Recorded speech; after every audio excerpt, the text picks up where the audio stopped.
Nah, salah satunya saya sedang berada di sebuah kampung yang bernama Namata. Ini batu do semua dari laut.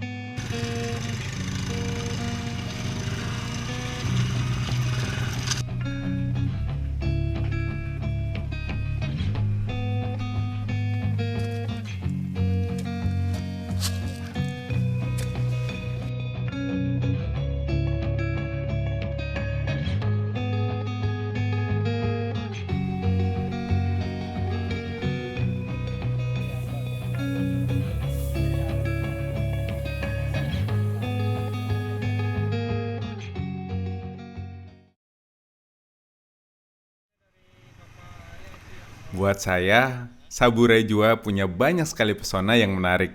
Salah satunya adalah tentang batu-batu yang tersebar hampir di seluruh pulau ini.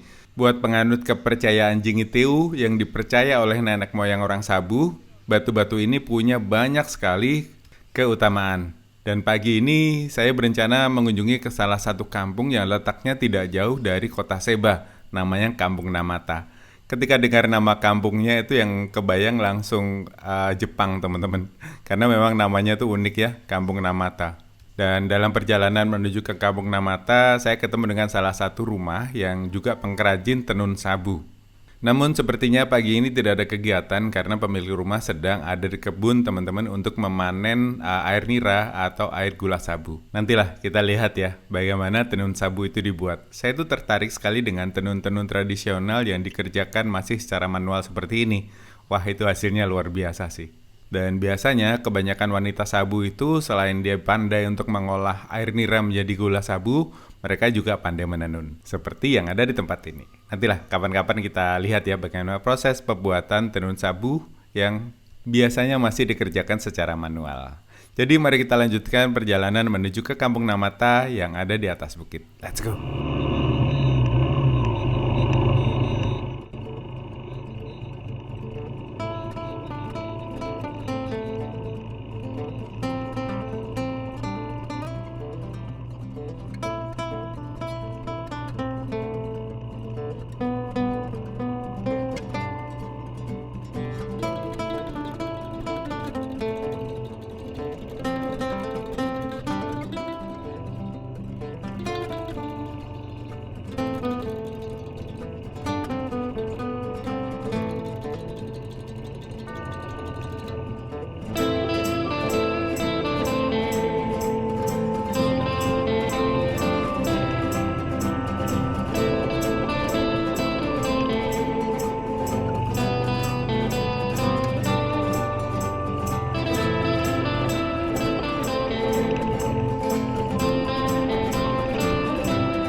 Sesampainya di kampung adat Namata, saya disambut oleh bebatuan yang besar-besar sekali seperti ini teman-teman.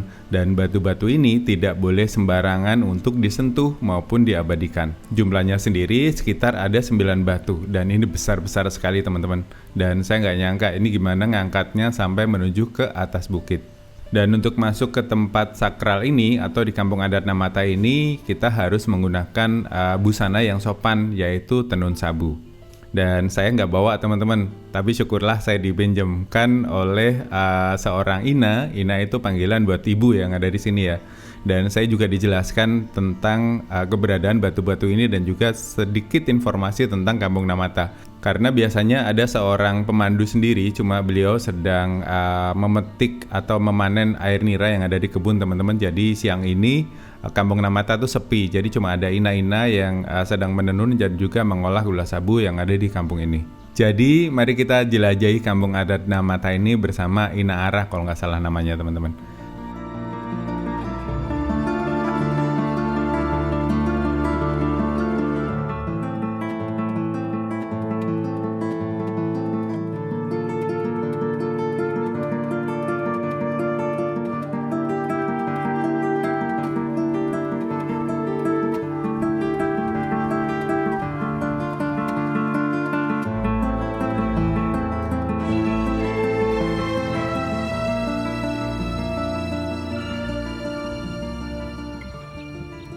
Sabu memiliki banyak sekali rumah adat. Nah, salah satunya saya sedang berada di sebuah kampung yang bernama Namata.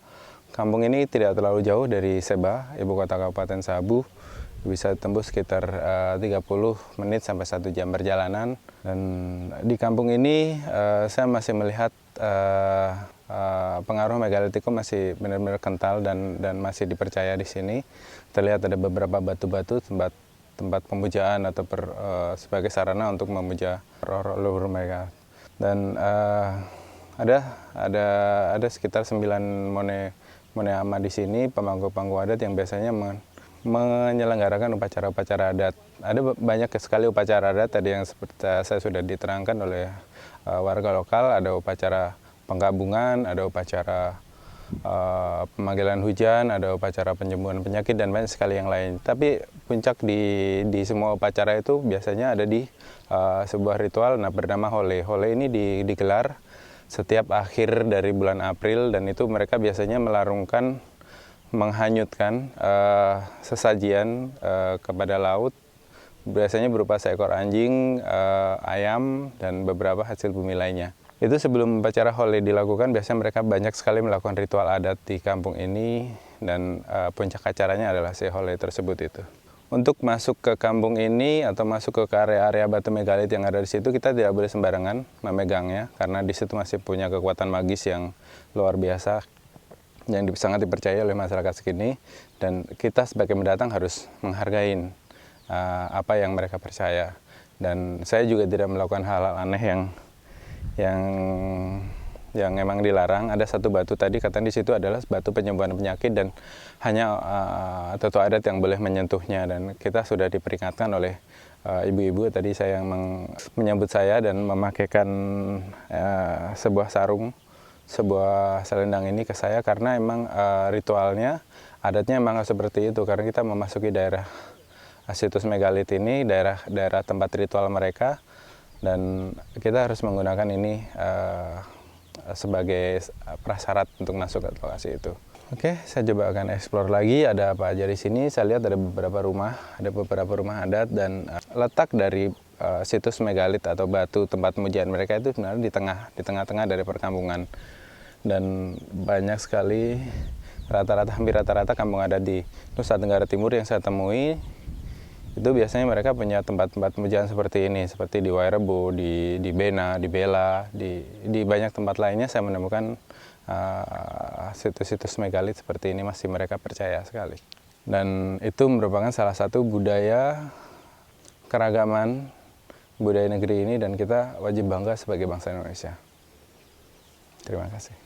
Nah, Bapak mau ini Iya, ini untuk apa ini? tempat Tua dulu. adanya ini di sini ini orang Deo punya dulu punya itu.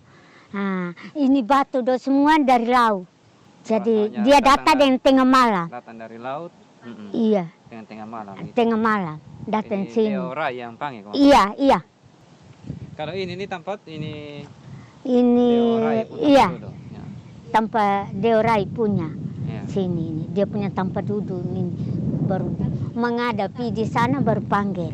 Kalau dia mau sampai dia punya saat, sampai dia punya waktunya. Mau ke ya, oh ya. Kalau mau perang itu bangun dari sini berpergi. Tempat Jadi semua ini tempat duduk atau? Di sini cuma ini saja, yang itu tidak diduduk. ya kalau di situ ada kan tempat itu. Ngantuk Ketupat, oleh ketupat untuk ada kegiatan itu oleh yang kayak itu kapan ya ada mau pelepasan itu pelepasan di laut, ke laut. Itu. Nah, iya jadi iya iya gantungnya kan buatnya di situ baru Dari rakitnya sini. di situ. itu Nah, di batunya itu. dere. Oh ya. Iya gon sudah. Tambur sama gong itu tanjung tambur sampahnya. saja. Oh, tambur di sini Iya, kan. Nataga, Namata, Nahoro. Ini ada 3 suku. Ada 3 suku pun tempat di sini. Ada suku Nataga. Nataga 1, Nataga, Namata, Nahoro. Nahoro. Namata, Nataga, Nahoro. Nahoro. 3. Yang di sini nama satu. Iya, Namata di sini dengan nada ini nada wawi. Nataga. Oh. Iya, nada wawi sudah. Iya. Jadi ada 2 tampak. Kalau Nahoro jauh lagi ke sana lagi. Nah, Di atas lain. rusa. Tidak ada orang yang tempat tinggalnya. Tidak ada orang yang itu yang rawat. Iya, iya, iya. Betul apa? Batu keramat. Ini Tidak boleh orang di yang mati-mati saat pokoknya itu orang itu tentu dia saja yang boleh pegang. Karena dia tidak ada. Oh, yang kepala adat itu. Iya, yang kepala ada yang dia yang punya Untuk tanpa untuk dudung apa? ini. Untuk Ah, itu penyakit. itu. penyakit. Sande, ada orang yang mati celaka. Kalau macam ke mati ini jahe nang itu, macam ke bunuh diri, macam ke jatuh dari pohon tua, macam ke oto begitu terbalik di motor kok di oto kok dari sini sudah. Ya boleh Pak dipoto. Iya. Hmm. Jadi bisa buat tentang jodoh juga. Gimana? Oh, kalau mau cari yang begitu tidak ada Pak. Kita tidak tahu karena Yang kita belum orang-orang yang tahu. itu dong, belum.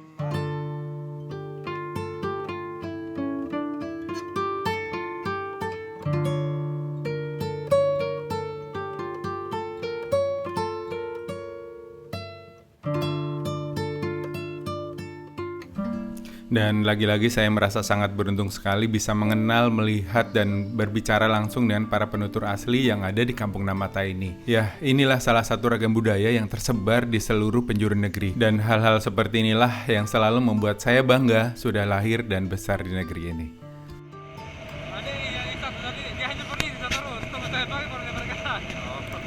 Dan setelah berpamitan kepada Ina, saya melanjutkan perjalanan menuju ke salah satu tempat yang ada di Saburai Jua juga.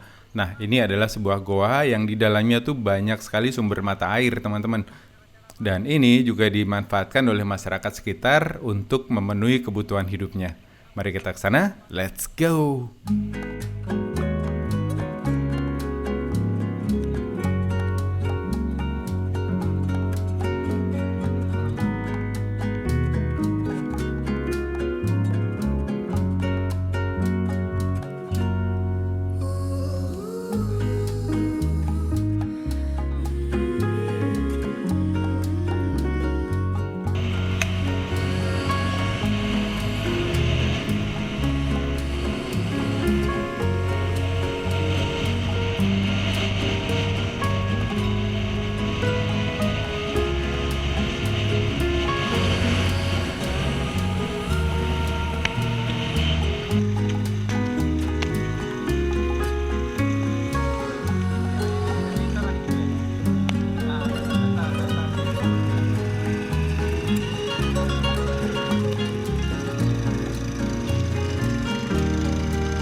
Dan ini saya sudah sampai di Goa Liemadiranya. Dan di sini saya ketemu dengan Om Katu.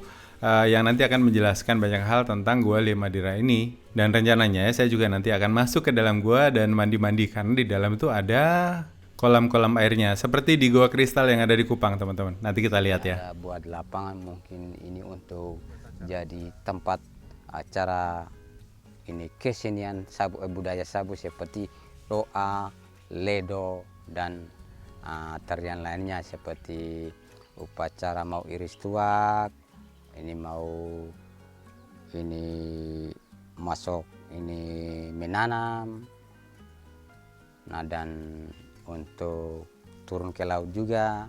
Nah jadi mau difokuskan di lokasi ini untuk upacara-upacara ritual adat Sabu Rejua, khususnya wilayah Kecamatan Hawu Mehara. Ya, Kecamatan Hawu Mehara, Desa Dayeko. Di dalamnya ada air, sumber air. Nah, debit airnya kuat, tidak pernah kering, dan memang ini keajaiban alam, jadi tidak pernah kurang atau kering. Nah, jadi kami sangat-sangat berterima kasih dengan tamu-tamu yang datang ambil gambar di dalam gua ini atau di sekitarnya. Nah, sekedar promosi supaya tempat ini lebih ramai dan lebih untuk peningkatan ekonomi masyarakat di Sabu Rejua, khususnya di sekitar. Dan ini saya diajak masuk ke dalam guanya ditemani Om Katu, dan yuk kita lihat di dalam guanya seperti apa. Ini pintunya sempit banget, kecil banget. Jadi kita harus hati-hati untuk masuk ke dalam guanya. Dan di dalam guanya ini tidak banyak penerangan ya teman-teman. Jadi mohon maaf kalau videonya seadanya karena memang saya tidak bawa alat penerangan untuk menuju ke tempat ini. Jadi seperti inilah keadaan di dalam goanya, ada lorong gitu dan ada juga pipa-pipa. Nah pipa ini kayaknya dimanfaatin oleh masyarakat lokal untuk nyedot air dari dalam kolam yang ada di dalam goa ini. Dan oksigen di dalam gua-gua seperti ini itu biasanya terbatas ya teman-teman. Kita nggak bisa lama-lama di dalam gua-gua seperti ini kecuali kalian bawa oksigen atau oksigen yang ada dalam tabung gitu loh. Nah itu kalian bisa bawa kalau ke tempat-tempat ini. Banyak kok dijual biasanya. Dulu kalau mau ke Ijen ketika hunting foto di sana kan banyak belerang itu. Nah biasanya pakai masker ya, terus kita bisa hirup oksigen gitu. Jadi bentuknya kecil gitu. Tapi kalau masih 1-2 jam sih harusnya aman ya. Kan nggak banyak orang di dalam, itu biasanya oksigennya juga masih aman. Dan ini stalaktit, stalagmit yang terbentuk di dalam Goa Lie Mahira ini juga bagus banget. Nah, di sini tuh ada banyak penyebutan teman-teman ketika saya datang. Ada yang bilang ini Goa Lie Madira, Lie Mahira, Lie Mandira. Nah, itu nggak tahu mana yang benar, tapi ya goanya seperti ini ada di Desa Daikeo. Dan di sini tuh ada beberapa kolam-kolam kecil gitu. Nah, kolam-kolam itu dihubungkan oleh lorong-lorong kecil. Jadi kalau kita mau masuk ke kolam sebelahnya, kita harus menunduk dan memasuki lorong itu. Wah, ini agak-agak asik sih, asik dan juga serem sih teman-teman. Dan ya, mari kita nikmati suasana di dalam Gua Lie Madira ini dengan nyemplung pastinya kita ke kolam ya teman-teman. Dan kalau kalian pernah nonton film science fiction namanya Sanctum, itu kan dia menyelam di dalam gua seperti ini dan beberapa personel itu meninggal ya. Nah, kalau kebanyakan nonton film-film seperti itu tuh biasanya agak parno sih untuk datang ke tempat-tempat seperti ini. Tapi ya dengan dijelaskan sama Om Katu dan juga ditemani, saya tuh merasa ya aman lah, aman dan nyaman untuk explore Gua Lie Mahira ini. Let's go.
Sekarang saya sedang berada di sebuah goa, tepatnya di Desa Dayeko di Sabu bagian barat. Tadi sudah masuk ke dalam goanya. Ada beberapa kolam air yang segar sekali dan agak ya biasalah gua oksigennya kurang, jadi kita nggak bisa lama-lama di dalam, jadi maksimal setengah jam sampai 1 jam kita harus keluar lagi karena oksigennya berkurang. Tapi di dalam sana itu stalaktit dan stalagmitnya bagus sekali. Jadi ada semacam ruangan besar dan di situ juga ada lorong-lorong kecil yang kita kalau masuk harus lewat lorong-lorong itu. Dan akar dari beringin-beringin ini itu menjuntai ke dalam sampai ke dalam goa. Dulu konon katanya di sini adalah tempat persembunyian dari Bapak Mehira. Makanya kenapa goa ini sekarang dinamain Goa Lie Mehira. Jadi kalian yang datang ke Sabu sama eksplor NTT belum lengkap kalau nggak datang ke sini. Airnya sejuk segar. Jadi ya.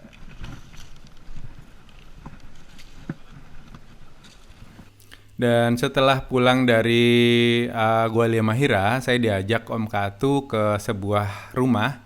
Dan di sini tuh sedang ada panen ini teman-teman, panen air nira di sini. Jadi masyarakat di sini ketika pagi dan sore hari itu mengambil air nira hasil sadapan. Dan ini yang naik bukan saya ya, saya cuma nitip kamera aja di badannya si bapak yang mau naik ini. Karena saya pengen lihat POV ketika kita lagi di atas tuh seperti apa. Karena saya juga nggak berani kalau disuruh naik setinggi ini teman-teman. Jadi beginilah kira-kira proses untuk memanen dari air nira yang ada di Sabu Rajua teman-teman. Dan biasanya akan diolah menjadi gula, baik itu gula padat ataupun gula cair. Nah kalau sabu ini terkenalnya gula cair atau sering disebut juga gula sabu. Bentuknya seperti karamel, seperti sirup itu teman-teman. Jadi tinggal diseduh dengan air atau dikasih air dingin, itu segernya minta ampun. Jadi mari kita lihat aja proses pengambilan air nira yang ada di Sabu Rajua. Let's go.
Dan ini saya juga mendapat kesempatan untuk nyobain air nira yang baru saja dipanen dari atas.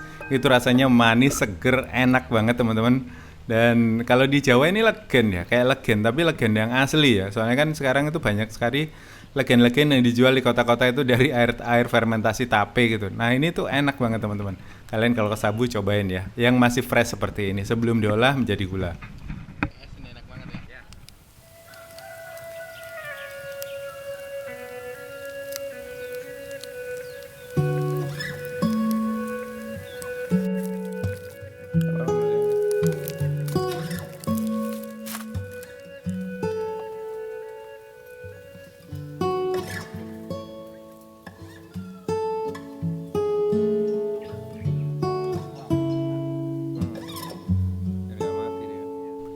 Nah, air-air nira yang tadi terkumpul itu biasanya langsung diolah menjadi gula sabu dengan cara dimasak seperti ini, teman-teman.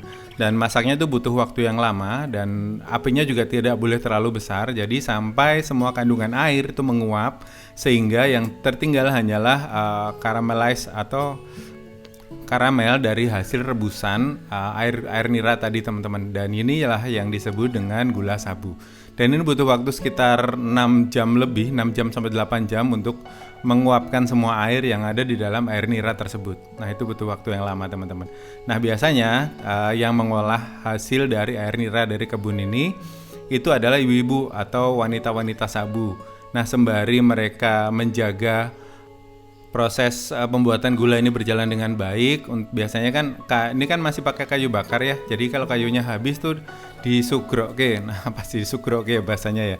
Dimasukin lagi tuh kayunya, teman-teman, supaya apinya tetap dalam kondisi menyala gitu. Dan ini dikasih daun seperti itu di atasnya itu supaya tidak menggelagak dan tumpah gitu. Masyarakat sini punya cara-cara yang unik untuk memasak gula sabu seperti ini.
Dan sembari menunggu proses memasak gula sabu tersebut, biasanya wanita-wanita di Rote itu juga menenun seperti ini, teman-teman. Jadi proses menenun itu butuh waktu yang lama kan, dan ini dikerjakan di rumah sambil memasak gula sabu.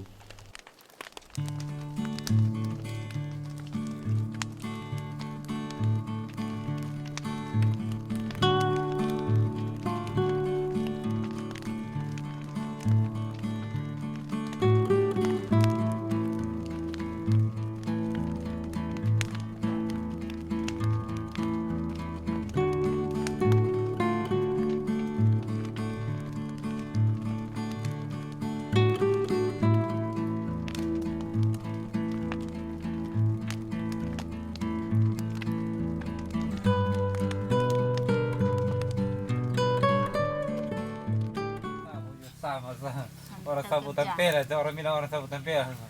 Padahal sabu asli. Saya belum tahu apa-apa. Dan proses menenun ini dikerjakan oleh semua kalangan wanita, mulai dari anak-anak tuh sudah diajarin untuk proses menenun. Biasanya membantu untuk proses mengikat, mewarnain gitu, diajarkan kepada anak-anak wanita yang ada di sini.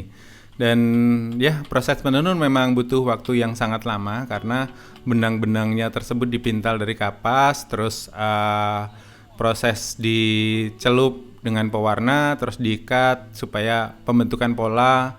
Dan ya, kalau proses masih tradisional seperti ini memang butuh waktu yang lama. Oleh karena itu harga dari tenun sabu yang masih natural itu juga sangat mahal sekali.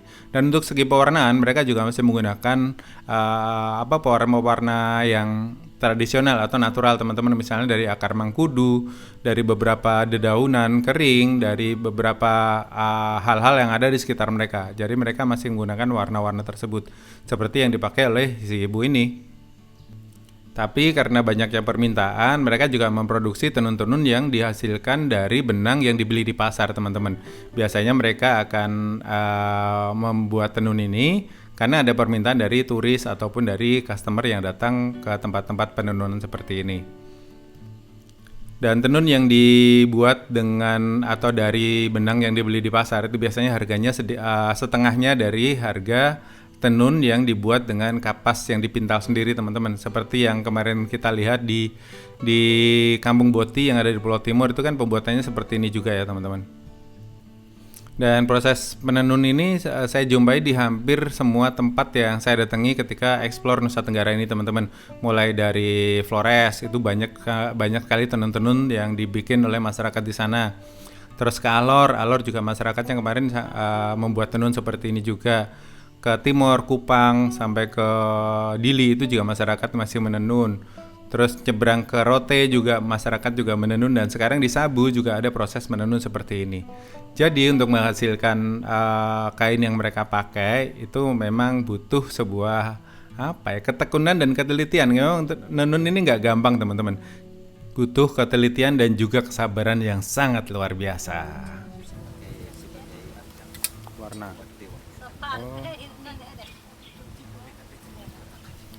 Oke, sorenya saya pulang ke Seba lagi dan Om Katu sempat nawari kami untuk menginap karena besok kita akan eksplor beberapa tempat lagi yang tidak jauh dari sini. Tapi abang yang antar saya ini mau ada keperluan nanti malam, jadi kita harus pulang ke Seba. Jadi mari kita pulang ke Seba, teman-teman. Dan ya mungkin videonya akan saya akhiri sampai di sini.